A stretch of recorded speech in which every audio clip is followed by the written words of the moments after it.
through many MOCs, spaceships, and much more. Here at James LEGO Studio, we're inspiring all, one brick at a time, to build more epic LEGO MOCs. So welcome back to James LEGO Studio. This is Jordan, here with another epic video of the Voyages Keep. Now this is going to be an entire overview of everything to know about this big 7-foot long spaceship at 75,000 pieces. So this is going to be going everything from an overview, all the specific design, the transport, and everything else. And on the screen right now, I'm going to put up a list of different timestamps about different sections of information about this spaceship. So we are going to start off with the general overview of the Voyages Keep. So here we are going to start in the back with the very impressive engine section with, as you can see, the 5 giant red engines, and I really like how these have turned out. Now this section here is honestly one of my favorites, as the engines are actually where I first started when I built the ship, and this is typically the spot I start with on all of my spaceships, no matter the size. It just happens to be that way. So as you can see, we have lots of nice details here on the wings, including some laser turrets. We have the logo for the ship, Shockton's Transport Attack Cruiser, which Shockton is my leader up in the command bridge of the ship, which we'll be touching on shortly here. And if we go back to the back face here, you can see lots of the very nice greedling details with some more of the laser turrets here in the smaller scale on the back flank of the ship. As you can see, I really do like the design of this. It's nice and small, posable, and yet looks very nice.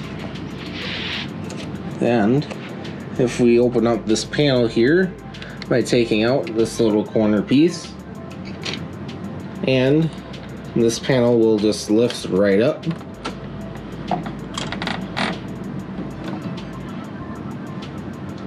So this is what the panel looks like.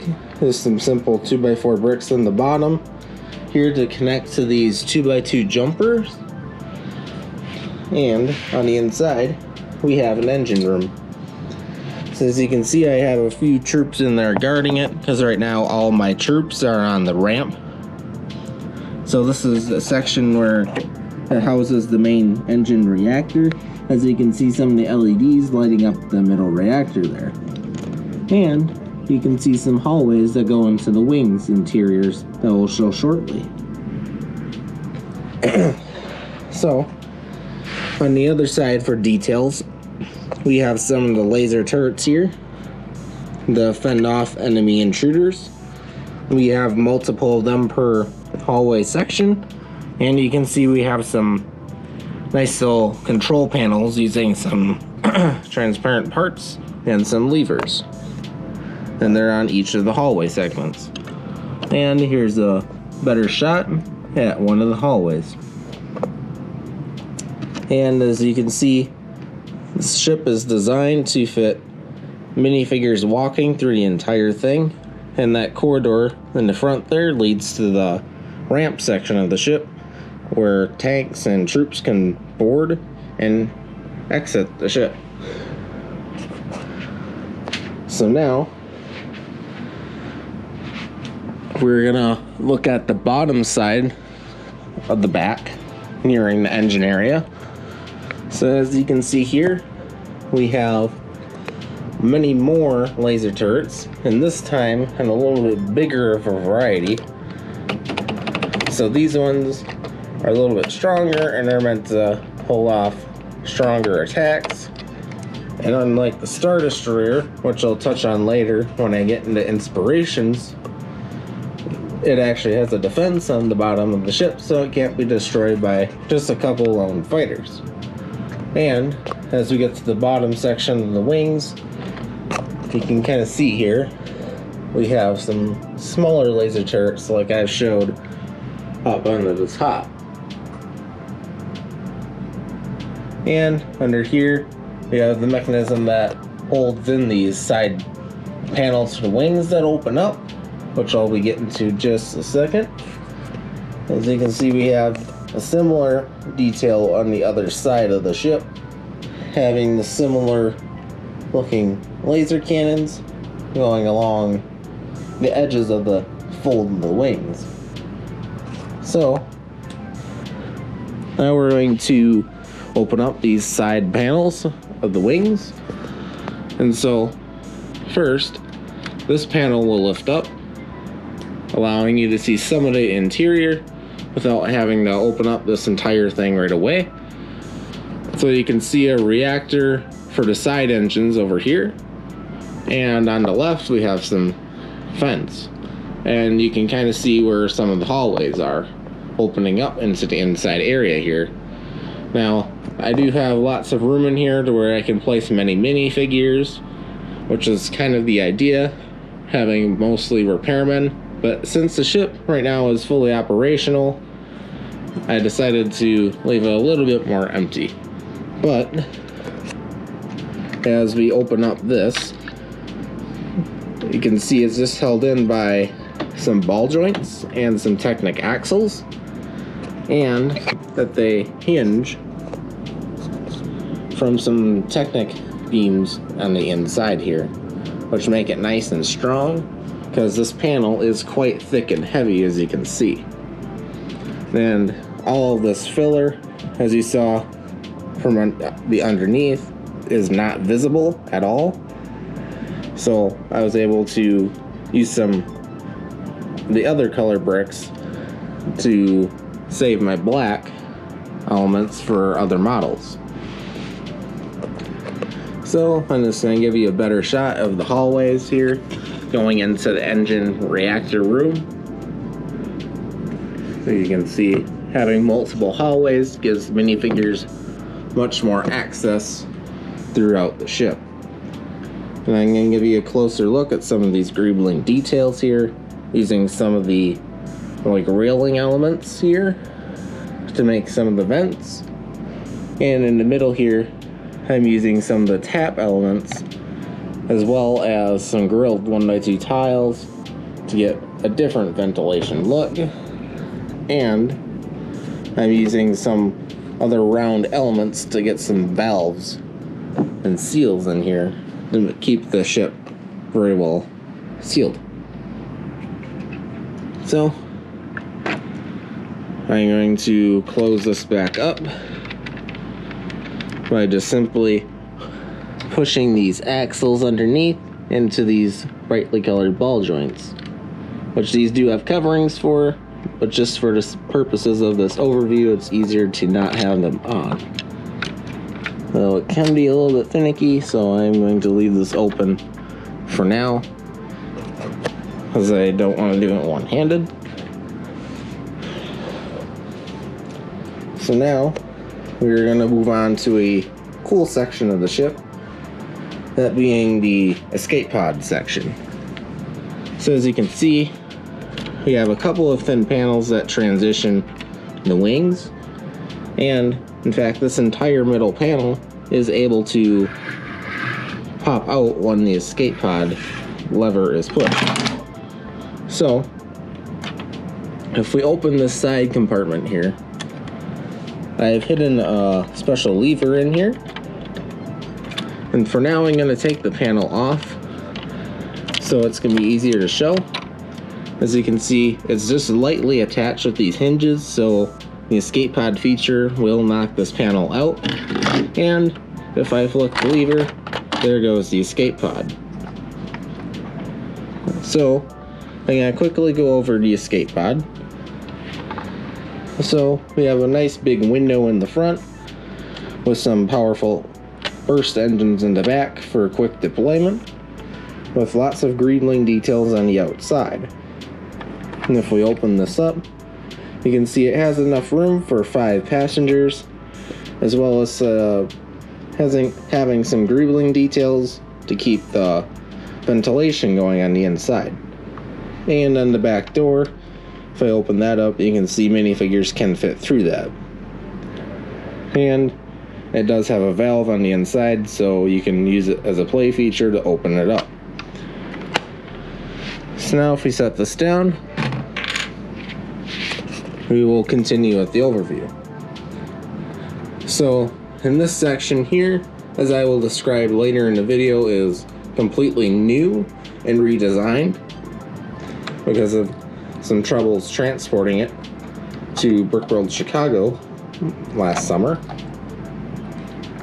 And I added a new feature, a boarding shaft, which the original design didn't have, which I can pop that panel off.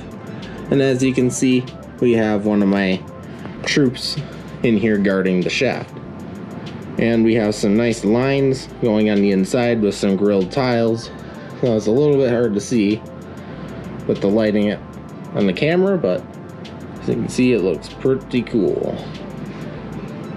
Well, as this entire panel comes out, the panel with the boarding shaft,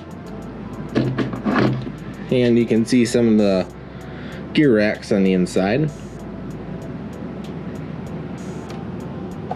And we will get a closer look on the inside just in a few moments. Now, as we go underneath here, you can see I have this boarding ramp here. This is fully functional, so this can be raised and lowered and can support small vehicles. And now later in the video, I'll be describing how I've tried to design multiple tanks, but I ended up building them too big, when I'll be showing those. But for now, we have the ramp and my full army of troops. As you can see, going up at this shot, it looks pretty epic as all the troops are coming out, landing on the planet below, which is what this is intended to simulate. And I'll have some more interior shots, but this is what we have for the inside walls here. We have all these lined details on the wall, which look very nice, with the LEDs glowing those translate blue lines I use snot technique for. And we have the same thing for the other side. So as you can see, this is the mechanism on the inside that lifts up the ramp.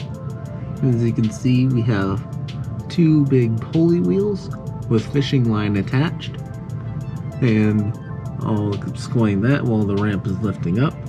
And that we have a double width of the teeth for each of the gear sets. And this is significantly reduced down. And the drive is 183 medium motor. So now we will be raising the ramp. I want to show this as in the live format here. So I'm going to move the light now, so that you can see the ramp's progress as it gradually goes up.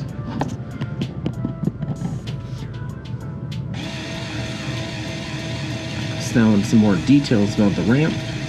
As you can see, it was heavily geared down using double sets of gears to widen the gear teeth to reduce the stress on the gears and overall have a longer use out of them.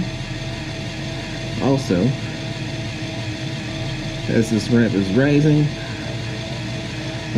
I ended up using fishing line because if I used a Lego string, it would work. However, it would be too big of a system and the Lego string would end up too thick to where I would not be able to fit any kind of interior like I am showing right now. And the goal of the ship was to include a fully detailed interior so that all these troops that you see are able to climb up and around the entire ship.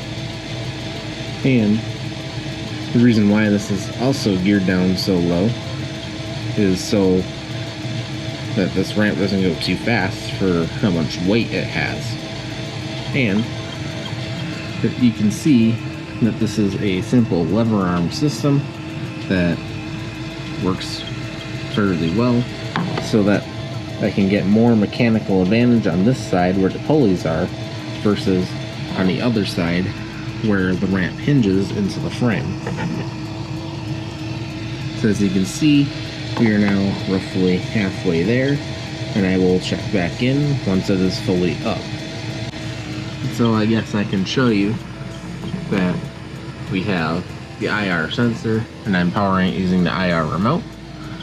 And on the inside, there is the EV3 brick. I just pull it out when I want to use the ramp. And this system works fairly well, and you're mostly there. And now the goal is to eventually design a small tank that will fit within this ramp so that I can actually drive it on and off after the ramp raises and lowers. So as you can see, we have lots of turbo lasers underneath and lots of nice greebling detail, which really helps keep the look of the ship going throughout it, even through the bottom. And as you can see, we are getting very, very close. So once this ramp gets all the way up, I will then proceed to put the cups under it for long-term storage so that the ramp mechanism does not fully wear out. It doesn't have any induced stress while on a permanent display or a long-term display like I have right now.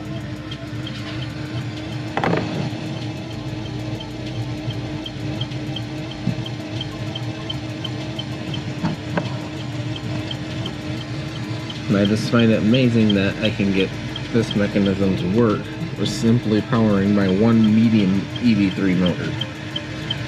And this used to be powered by a power functions motor that did this in a much slower fashion, so the EV3 motor was a nice upgrade. And that it would be programmable, which will be key in a future mod. As you can see, we are almost flush with the bottom of the structure here. Just a couple seconds more and we will then proceed to put the cups underneath. So I'm just going to set the camera down and angle it back up so that you can see me put the cups in there. Just onto this lip right here.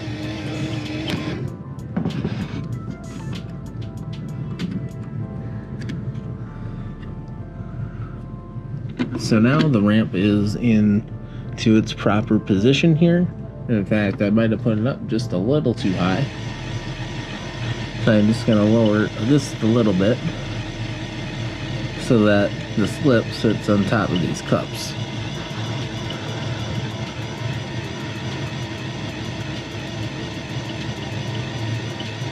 I just don't want any extra stress on the motors and the gear systems or any axles to end up snapping on the inside due to the heavy amount of weight that it is holding up here. So this cup is just temporary, though it will hold up on its own as you saw. And now we will be moving on above that section of the boarding ramp into the command bridge section. Now there's a lot of nice greebling details on here, as you can see, using some of the domes, the taps, and using Technic pins as details, having bars inserted through them. And you can see some stud shooters and various other cool elements used to get this dense greebling. Now you can also see there's lots of smaller laser cannons, as well as some larger satellites here, meant to scan for any incoming ships or planets or anything like that. And you can see I've used the droid arms in there, which makes it look nice. And below that, we have some of my favorite heavy turbo lasers that I've made, being the main defense against more capital ships like this. And this is a really cool design, in my opinion, because it features a lot of nice geometry using some cool technique on the inside to support it. And the barrels can be moved differently and can be moved together as well. And I've used the energy burst to make it really nice. And these are just attached with a couple of turntables. I just really like the sloping detail on these, which I'll touch on later. And here we have some of the communication arrays having some of the large antennae coming up using some various cool elements. Now if we open up the interior here, this panel comes off fairly easily. And now we have the command bridge interior, which is showcasing the leader Stockton here in gold on the main computer, staring out the bridge in the front. And so on the inside here we have the command table with the commanders discussing plans and going through the briefs. And we have some royal guards in the back. And behind there is a ladder and an elevator for troops that get access up here, as one of the goals was to be able to have minifigures travel throughout the entirety of the ship. And this roof does come off, though there's not too much under that. And now, inside of these panels, under the laser cannons here, there are some computers and some LEDs to light up that part of the interior. Though currently this is in a battle scenario, so I do not have any specific figures in there. So I'm going to close this one back up. And now that we've gone over the command bridge, we'll go right across the top here to these satellites. Now these satellites are pretty much identical to the ones on top of the bridge, minus the fact that these ones are all motorized. So in the middle here, I have hidden a battery pack here with a easy access panel. It's connected by a couple of studs there. And if we turn this on, we have our long-range scanners, which I like to call them ballerinas sometimes because they almost look like that when they're spinning this fast. As I quickly fix the satellite here, and sometimes it happens just with this one, so that means this piece is getting a little bit worn out. But you can see this is a very simple yet cool motorized feature. Yep, but I definitely do have to replace this cone element because it isn't particularly sticking very well. But statically it is doing fine, so that is the motorized feature on the top. As you can see, we have some LEDs lighting up these two strips of translite blue on the top detail. And now, as we transition into sides of the ramp section, we will be going over some of the lighting effects here I've got in another segment of this video. But you can see the awesome use of these stud shooters. Has lots of greebling detail. And you can see the nice rows of dishes here, as well as some greebling including these clips with bar attachments, giving a very nice, smooth yet piped texture, and just having some ribs break it up the texture in a smooth fashion makes this look very nice. And also, I'll be showing this later in the build technique section, but I do really like how I was able to angle this roof together using Technic connectors and Technic bricks, and then being able to use some nice paneling techniques here to get a curved panel like that. Now in the next section here, we'll be going over just a brief interior here on this wing, and then we'll get to the left side here. As you can see, I'm opening that up. So these are just meant to just quickly open with the thumb using the 1x2 grilled tile. And then on the inside, there was a power generator here, as this used to be motorized, but it is not anymore, and it's just meant to be a nice passageway for troops to go along from the ramp section into the rest of the barracks, which we'll be getting to shortly. So if we close this back up, we can get into the interior part of the wing here, which it was just opening up these very curved panels using lots of hinges and straight plates. So you can see Benny on the inside here, ready to work on the shield generator that was supposed to go over here, but it's not working, so it's not attached there.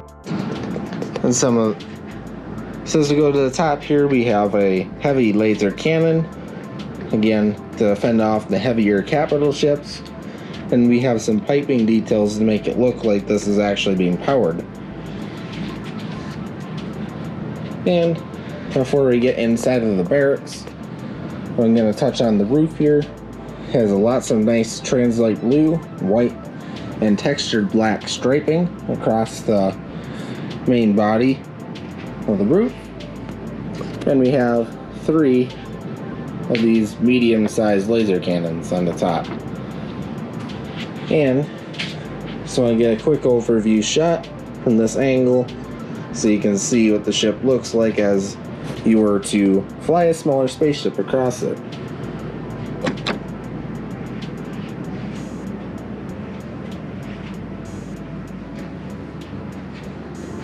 So now as we are going to get inside of the barracks section.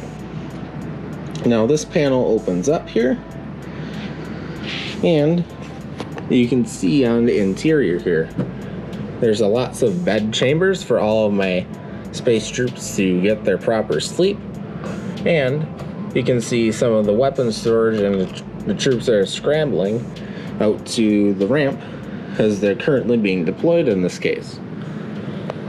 So we have some weapon storage, and these beds pull out very nicely to fit about 80 minifigures in total on both combined walls. And if we get the shot over here, you can see all of the functional shield generators and glowing in red. Now typically you won't be able to see those wires, but because you'll never really get in that far on that angle, but I'm just able to with the camera. And as you can see, you can easily get your hand in here so that you can easily play around with all the figures. And the reason why I'm able to get this opening here, if I close this for a moment, is that this part of the barracks pulls out so I can show either side of the ship's interior depending on which way the ship is set up here. And I can show this a little bit better in this case. So these beds slide out on these modified plates, and the troop is easily able to fit with a hologram and a lever to have the play feature if I'm actually being able to go in and out, whether that lever inside is up or down. And all of these slide in and out. And then now we're going to touch on the underneath of this. So we have just a couple of laser turrets here on the medium scale, and we have some lighting effects going along that are very thin.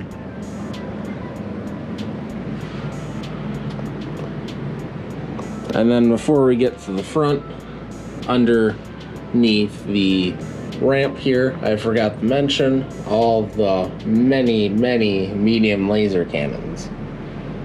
This last part of the overview section of the video, we have the front cover here, which rounds off, giving the shape of the ship a very nice look going into the front. Having some of the nice greebling detail here and the angle of what's sticking out here looks very nice.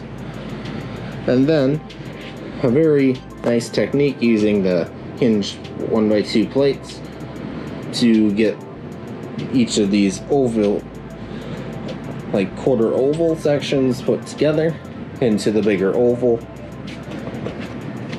And then if you look very closely at the detail here, there's a lot of greebling. You're using stud shooters, the 4x4 round dishes, and you can even see some of the translite blue under the grilled tiles in black. So overall, the ship turned out very nicely. And this has been the overview section. So now we're going to go into more of the design factors into the ship, including the whole shape here, balance of color, and texture in the ship, as well as some of the structure. So I would first like to start with the overall structure on the ship. And on the ramp here, you'll be able to see this in the best way here. So throughout the core of the ship, I'm mostly using different layers of Technic brick, mostly being the like 4x6 or 6x8 squares, using different plate layers and then putting them together using some Technic beams. That's how I'm able to get this strong structure that I have throughout here. And later in the video, I'll be talking why on more that is very important, as there was some issues with the structure on the ramp, having such a big opening in the middle. So that is the main structure of the base of the ship. And you can also see that I have these stands here, which are made pretty much just out of normal brick.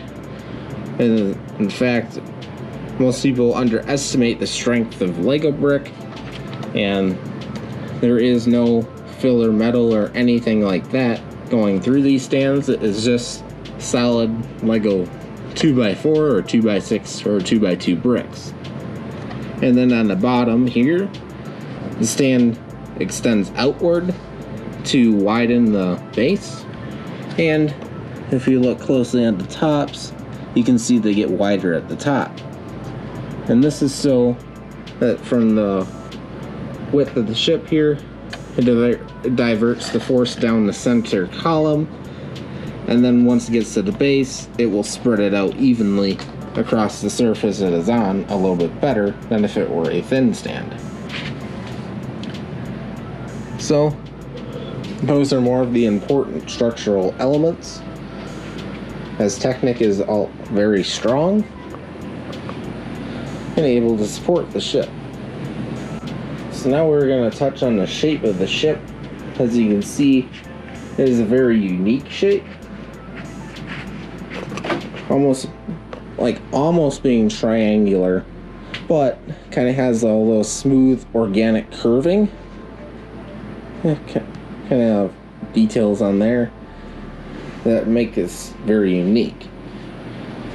Though some inspirations were taken from like the Star Destroyer's triangular shape, but it doesn't to me scream like an alien-y kind of outer space look too much.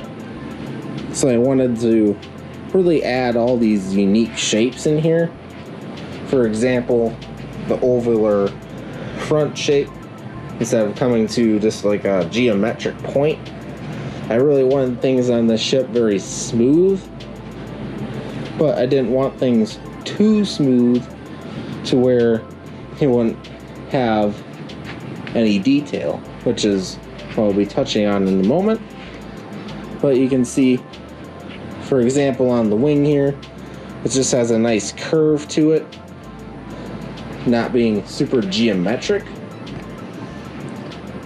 and as well as the transition here. Though this one is a little bit more rugged and rough. It's mostly curvy, having some hard edges to give it a certain shape that I'm going for. And lastly, toward the back, that even though this is a little bit more geometric than the rest of the ship, it still does have that balance, as it isn't, say, very sharp, as it kind of has some nice curves that blend it into the rest of the shape here. And keeping the smooth and kind of curved shape, that's why all the engines are circular and round that I started out with. And you can see also that in these transitions, things are very much smoothed out and curved and not, say, as geometric again. So that's kind of the shaping and how that comes together. And now, as before I was mentioning a very smooth shape, I want to break that up and have lots of texture. For example, like all of these elements, even alone they look smooth, and yet together in such a wider pattern, they provide such a nice texture, but again, they keep that smooth look of the shape going. And yet, with these ribs, all of them are smooth, so it keeps that smoothness going. And another way I can show it as well would be right here, for example. Like, all this detail is actually leveling out on the top the same.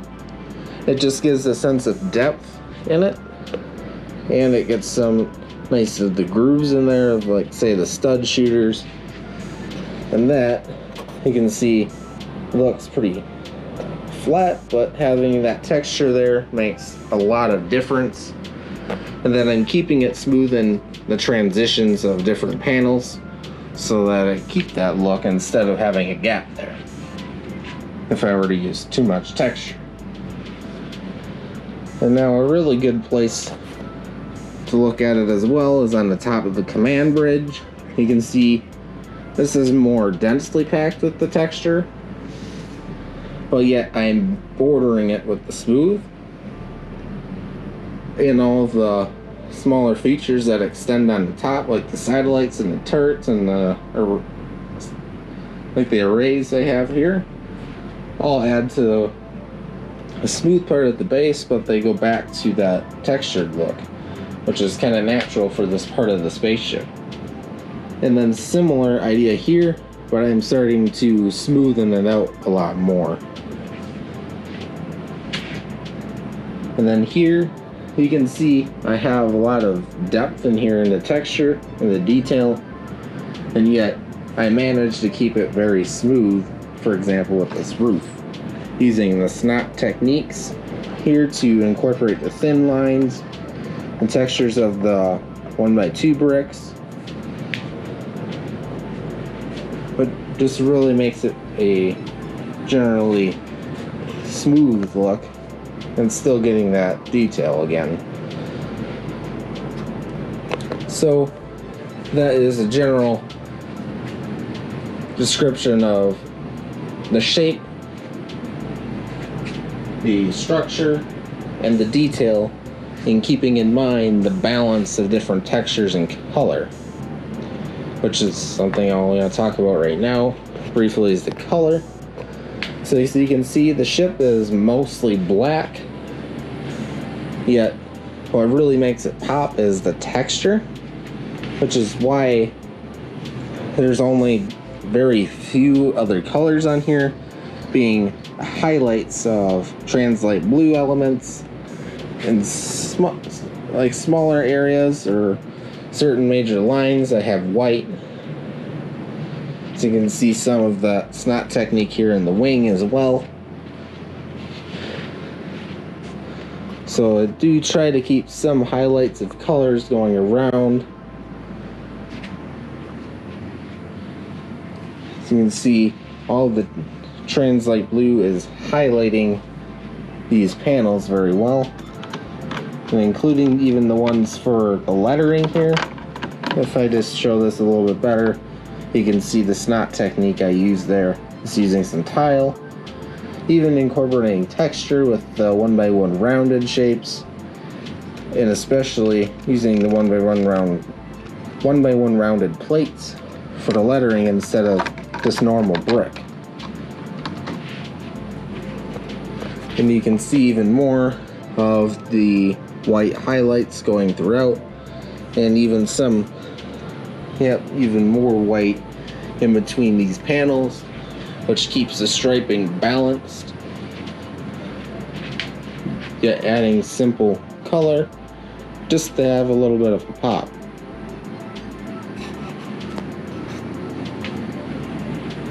So now we're going to be moving on to the next section of the video.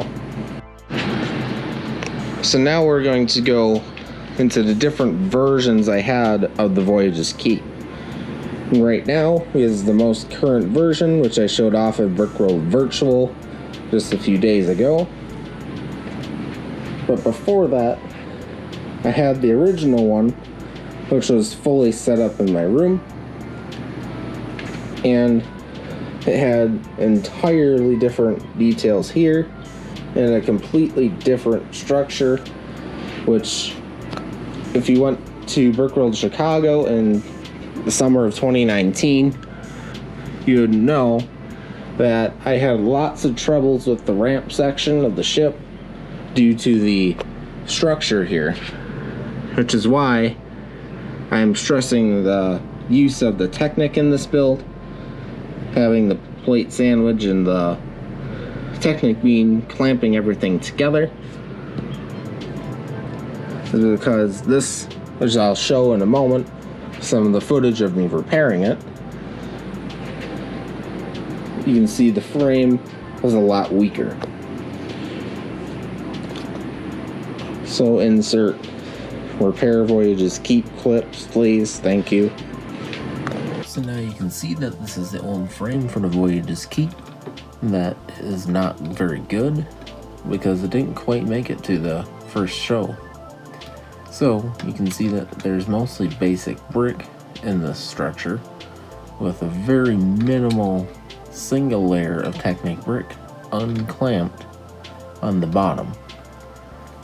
And that is not good enough for a big structure like this, which is going to be majorly improved by adding plates in, like a plate sandwich in between the Technic brick layers on the bottom and the top, and then there will be some Technic lift arms being clamped together to make sure these layers are very much secured. And now in the next clip here, there will be an example of what that will be looking like as the structure is being rebuilt. And then if you want to check out any further details on the rebuilding process for the Voyages Keep, I'll share a video at the end screen at the end of the video. So then now, again, all of this is added in here, and this is an entire different section that's attached underneath here with these panels that come out. You can see some of the red Technic in here, which these pull out to release the section, in which now we will be going into the different sections of the Voyages Keep, how it comes together and how it comes apart. So we're going to start out with the major sections being the ones that are much larger. So on the back area here, there's lots of sections that come together. You would think that it might be one larger piece, but it really is not, as I've blended in these sections very well as from about here on the wings is a section that comes out. So this triangular part comes out, and that the rest of the body of the engine section can be very well supported. And I can show you this on the inside here. You can see right when the corridor opens up here, there's some Technic pins that lock in on the bottom, though there are much more that go into the sides that these panels hide. And speaking of these panels, all of these panels come off and are just having some simple hinges and putting them into place. And all of these 5 engines do come out. You may be wondering how I get the engines out without breaking the LEDs. So the LEDs are just simply inserted and they're not quite locked in. So I can just take this engine off, for example, like this. These are just attached with a Technic axle, and throughout the whole axle there's Technic brick in here to hold them. And as you can see, all these wires have popped out, and they're just held in with a few Technic holes where the 4 dishes are, and they do spread out a lot better in real life versus camera, but I'll be getting into more of the lighting later. And so with more of the sections on here, the kind of section line for this goes along this edge. If you just follow my hand, going up to where the command bridge is, as that is a separate section, and going along in a similar fashion on the other side. And now for the command bridge section, all of these panels open up. These blocks for the laser turrets open up so that I can disconnect the lights for the interior of the wings and the left and right side engines correspondingly for both sides. You can see how I've lit up the interior a little bit better with this shot that I have from the bird's eye view, having some LEDs through some Technic plates. And you can see there's another connector for LEDs in the middle here, and that goes into the command bridge section. So that has to be disconnected before I can take this out. So now if I put these smaller sections back in,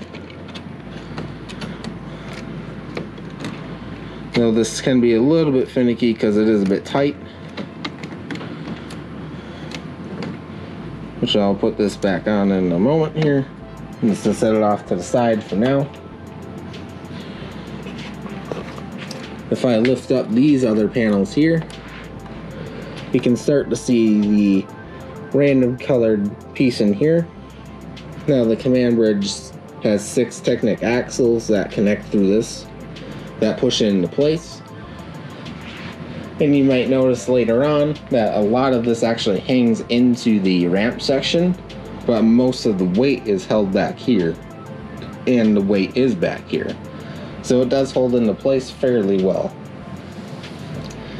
And now for some of these side panels here, for example, the escape pod section, these panels are transported separately. The escape pods are transported separately in smaller containers, and the section roofs disconnects around here, and then these panels will transport in with the back engine section.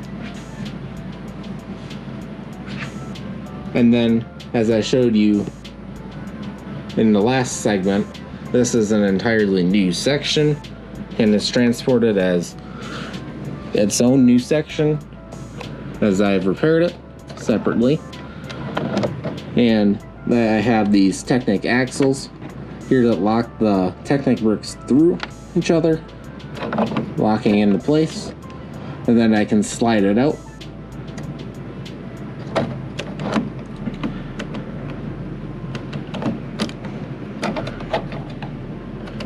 This panel just being a little bit finicky. But as my lights have just died, you know, I have to replace the battery for the next segment, or one of the next segments anyway. Otherwise, we have the command bridge section, which cuts off. You can kind of see where this panel is being loose. If you just follow that line along the light of the command bridge, that is that section. And these panels do come out separately as well for transport. We're leaving this middle section kind of in an open U shape on the top, which could be made stronger for transport by just simply making a Technic beam that goes straight across, which I have done. And this is the next major section. As you can see, the middle here is the biggest and heaviest section, being the hardest to transport.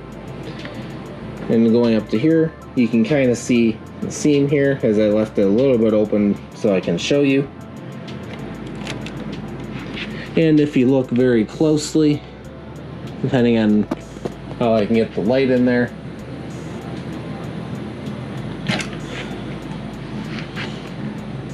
you can see the random colored tile just behind the black greebling, and that is a bigger insert to keep the sections aligned and keep the barracks section at the correct height. And just for longevity purposes right now, because I had to do a little bit of fixing, I have these pick-a-brick cups here, but it will stand on its own normally.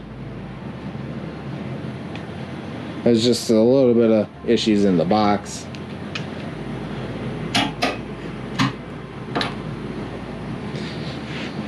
But otherwise, these wings do transport with the main barracks section. The roof of this does come off to access the batteries on the inside, but does remain on for the main transport. As you can see, some of the notches for the roof going along here, which I left open to show you. And when we go into the lighting, I might show how that comes off. But the last major section here is this front cover, in which I could show. Now we have this front cover off. As you can see, is a very simple attachment, using only one Technic axle and two Technic pins. And they lock into the center here on these Technic bricks, and locked into the solid structure here, and flushes up against the side of the bricks here. And all this wiring is hidden by the cover.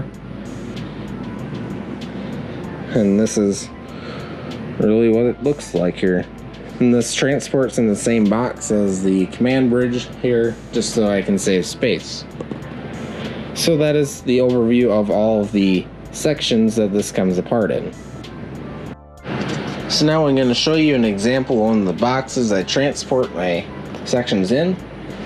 So this is the section for the back section engines. And the section for the engines, of course, has these wings off, all the 5 engines off, and a command bridge off, as I showed.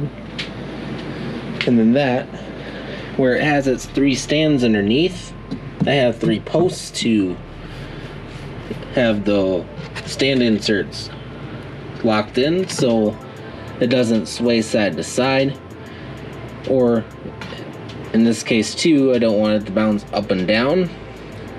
So I have all this padding underneath, and that is also for some of the top, so that it is very well cushioned. And this here is taped in to keep it from moving front and back as oriented on the ship. And the box is just made with cutting some 3/8 inch plywood in the correct shape for the box. And then I have the top and front faces anchored together here with staples. and on a simple hinge. And then for long-term storage in the garage, we will have these edges shut as well. And there are very similar things to the other boxes here. And this one is for those triangular wings that I showed previously that come off. They go in this box and they lay on those thick panels. So like this one panel that is open right now, this big flat one, that's what the triangular section lays on. And they both, one inserts here and one inserts there, and they have their respective cushioning so that they don't really move anywhere.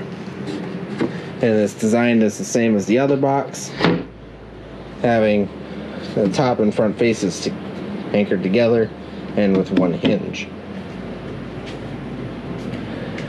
So many of the other boxes are designed similarly, though the ones with the bigger sections are obviously supported more with more hinges on the back because it's just so much wider than those. But they all have the similar places in there for the stands that lock into here. I have wood posts that go up in there for in the boxes as I had showed. So that's the overview on the major section transport. And then for all the things that might break off, for example, these satellites, so the things that are much flatter for the boxes, like all these arrays here, laser turrets, all everywhere. All those small details do get taken off and into their sorted Ziploc bags that are labeled for each one. So like this one is the tank section, meaning this ramp section, and it has like the side wing on it. So that means this one is some of these panels under here.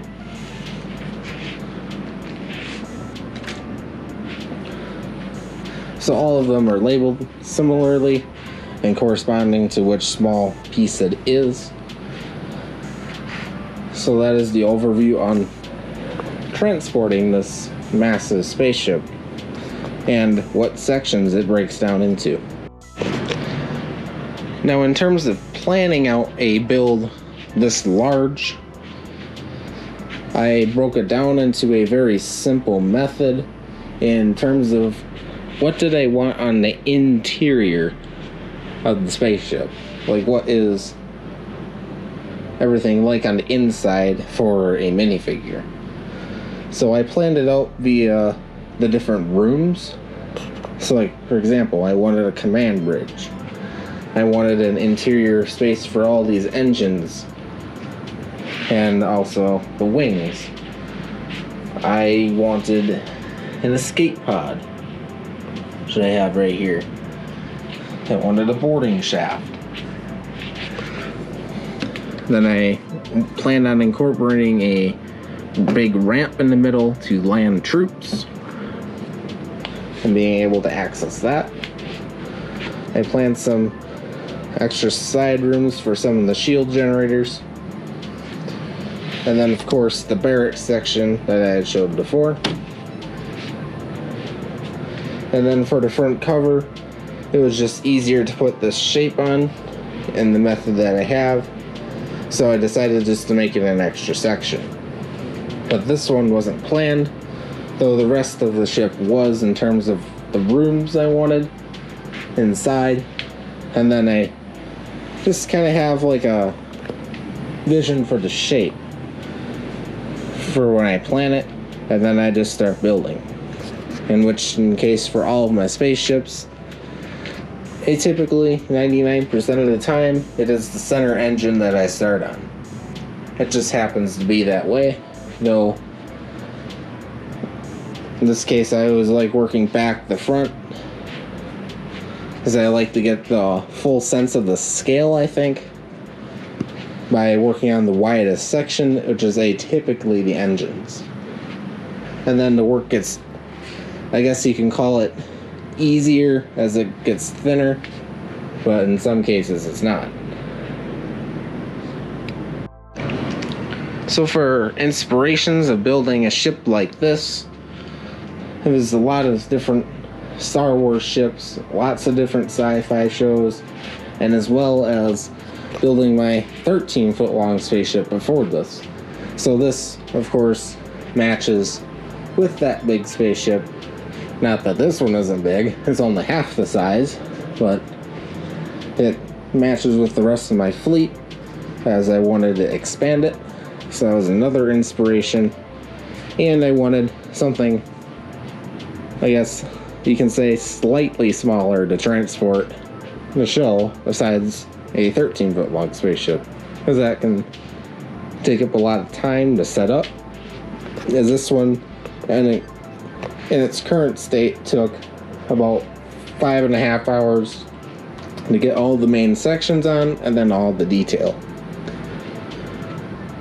And we're going to go right into the different tanks I designed for it, including this one, which I have on my YouTube channel already, which is the EV3 tank. If you want to see a more detailed overview on this specifically, then go to that video, which I'll put it up in the card above, in which this one just simply ended up too heavy for the ramp section of the Voyages Keep, because the mechanism couldn't exactly lift it. Though if I built something smaller, it would work. In fact, this is the second tank I designed for it. As we go to the much bigger one I originally made for it, I'll be having a separate video on this one very shortly on the channel, as this one is meant to be the big command tank that a lot of my troops would be in, to easily be able to get out of the ramp and have a mobile command center. So those are the tank designs. Well, this one is originally fully motorized because I wanted to make the ramp motorized and then be able to drive the tank out. But of course, again, a bigger tank isn't exactly going to work because it weighed too much. So I still do have to design a smaller tank for this ramp, and which will be coming soon. But now I have the Voyages Keep out again so that I can actually test the design as I'm doing it. So for turning on the lights and switching on batteries, switching out batteries rather, this is the battery compartment behind the center engine, as you can see. And that center engine attaches with this here. And this lines up with the Technic here and pressures against the battery. And the wires there go through this middle hole that stick into the engine. So all I had to do is disconnect this wire here, which I've done now, and then the battery just simply comes out, and then I can easily replace it. So as you can see, this is how this engine cover comes back on, and the LEDs to come out of the middle hole, and that Technic doesn't line up and pressures up against that battery pack. So now all that's left is to stick those 4 LEDs back in where there's 4 Technic holes. See, 1, 2, 3, and 4. And then you have 4 LEDs.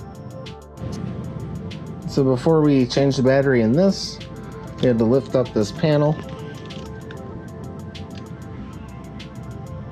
And then on the inside here, there is one plug that comes in from the roof for the LEDs that light up those rows. So to find that. So a little bit of a mess up here at first. This is a wire clump here. There it is. So we just take this one connector out, and there's a hole that this wire goes through, which I can show once we have it out. But now we'll just lift on this end of the roof here, lift it out under this lip and carefully drag it up so the wire doesn't get caught, and we'll switch the battery on top of the platform. So this is what the roof section looks like. As you can see, it's just having some notches on the sides here going along. You can see my finger hits a couple of the notches. And that's what locks this in. And then here is the wire connector that goes into the panel I opened up. And now, as you can see, we have the battery here up top. So we turn this off now, disconnect the battery. We can easily replace it. Just like this.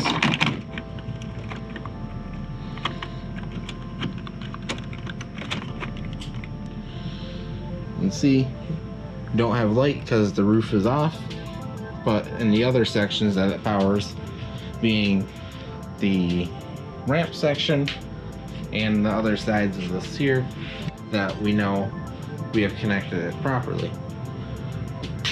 So now we'll connect the cover back on and the grooves that it sits in on top of all these bright colored tiles, and then we'll go over all the LED work. Brief note that this piece up here is purposely made flexible so that I can get this roof on and off safely without having to break off the front here. And now all we have to do is reconnect the wire we just took off back into the only open connector. And as you can see, that now we have the lights on. So now we'll close up this panel and start going over all the LED work and design in that case. So now for the general lighting, it ended up very nice on the inside, as there isn't too many highlight spots from the beams of the LEDs. It spreads out across the interior very nicely in the barracks, and it does that especially well on the ramp too. And we have some of the interior walls there that help light it up when the ramp is up. And you can get these top panels off to be able to see on the interior there.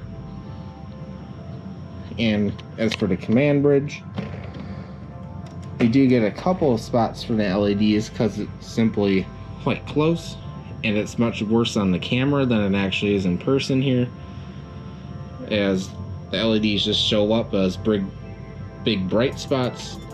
But it does light this up very nicely, and it does balance out very much in the front and fades a little bit darker in the back. And for these middle stripes here, you can see where the LEDs are in this case, because I had to stick them out a lot further so that the light on the line actually shines out. And similar to here, though it does end up looking a lot more balanced on here. And then we are going to get in some of my favorite lighting effects on the exterior of the build here, having some of these grilled elements lit up with the LEDs. And we have some fading effects, which is done by just simply letting the LED shine out in one side of the build as far as it can go. And I've done that here, as you can see, as it gets very bright on the right corner and fades out toward the center, and the opposite for the left. And that gets a very nice different style of lighting effect, which makes this design scream sci-fi.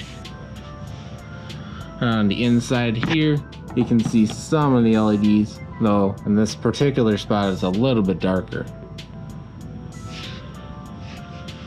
And on the inside here in the ramp, you can see I'm using some 2x2 round dishes here to diffuse the LED bulb light into the general area, which makes it look very nice. And for the engines, which is another one of my favorite parts for the lighting, which actually is my favorite. I have 4 centered LEDs here, having a bright core to the engine, and yet having it fade out to the outer round ring I have made out of the 1x1 rounded studs, which helps the texture of these studs help give the light a different effect than just using a smoother 1x2 brick in transparent color. So that really helps make these engines look just epic in real life. So now we're going to transition to the front lights here, where I continue the fade design for the LED work. And that in general is it, minus the nice general light on the exterior window here, shining the LEDs lower into the bridge instead of directly on the windows. It just illuminates it, but without any specific harsh LED spots. So in general, that's how the lighting is designed in here. And now, for taking photos of this MOC, it is extremely difficult, because in fact, you had to have multiple people hold up a big kind of sheet in the background, and in this case I had my parents help me hold this lighter colored sheet in the background, and it stretches out for at least the longest face of the ship, so we keep having to move the sheet along different angles as we take the pictures, kind of creating our own light box with the natural light of the windows here in the door, and with some of the light bulbs on the ceiling there. So that is in general the process of taking pictures of this in an ideal fashion. And before now, I haven't been able to, because I just simply haven't had the right setup and the right time with this displayed, minus at a convention. So now we're going to move into the last section of the video here with some potential incorporation of future projects. So as you guys know, if you've been watching my YouTube episodes on my alien cruiser, you know I'm building another large ship, and I have 2 other large ships here. I have the Voyages Keep and I have the Gateway. So just imagine this in a battle scene with that other ship upstairs being the alien cruiser. So it's going to be a full-on capitalist ship battle at Brickworld Chicago 2021. So that will be a feat to behold. And then speaking of which, that alien cruiser will be done within a couple weeks, and we'll start to make the boxes for it in a couple weeks as well. So I'll be showing that process coming up soon. And if you want to learn how I ended up building big like this, I'll be launching another video on the evolution of my spaceships, that in which I touched on in my Brickworld virtual time slot of 6 hours. So if you didn't watch my announcement video on that, you certainly did miss out on some cool content there. But I will bring some of that onto my YouTube channel, so be on the lookout for that, which is including the evolution of my spaceships. Hint, hint. Check those out soon. So thank you guys for watching the everything about the Voyages Keep video. I hope you guys enjoyed this video, and I'll see you next time on Jam's Lego Studio with another cool MOC.